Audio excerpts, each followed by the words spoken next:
Ito na po ang pinakamatandang baboy ramo siguro sa buong Pilipinas. Alam nyo kung bakit? Tingnan nyo yung itsura. Puti na yung buhok. Saka dumating po dito yan, 2002. Ibig sabihin, 2002, baboy ramo na siya. Lumalabas na nasa 24 years old na siya mahigit. Tapos itong isa, yung babae, 2008. Pero sa tagal nilang nagsasama, wala pa rin silang anak. Ibig sabihin, hindi sila nagkaanak. Grabe. Ang tagal hindi man lang nagkaanak, no? Lumalabas na senior citizen na sila.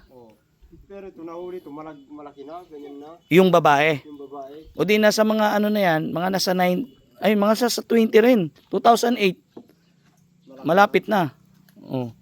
Isipin nyo, no? Nasa 18 years old na yung babae. Pero puti buhok ng babae. Pero yung lalaki, hindi masyado. May stress siguro dito. Oh, stress sa asawa. Kadalasan ganun eh. Kaya kayo, huwag nyo ini-stress mga asawa nyo, ha? Oh, maaga naging lola. Ibig sabihin, senior citizen na sila. Wala pa silang benepisyo. Wala pa. Wala pa. Senior citizen na po yung mga baboy, isipin nyo. Nakakuha ng ano eh, 100 eh. Isipin nyo, 2002 dumating, 2026 na ngayon. Oh, nasa 24 years old na tumahigit itong isang baboy na to. Baboy ramo na to. Yung isa, nasa 2008 dumating eh.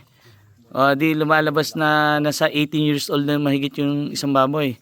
Ganyan na sila katanda. Pero kahit senior citizen na, wala pa rin sila nakukuha.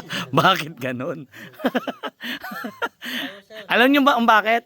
Kasi nandito na sila sa Kapatagan, wala sila sa gubat. Pero kung nasa gubat sila, ang benepisyo nila doon sa gubat, sila ang hari. O, di ba? Sa gubat ganyan, hindi mo malapitan. Oo. Sa gubat, nangahabol yan. Mga bulan, Oo. hindi mo na matignan to.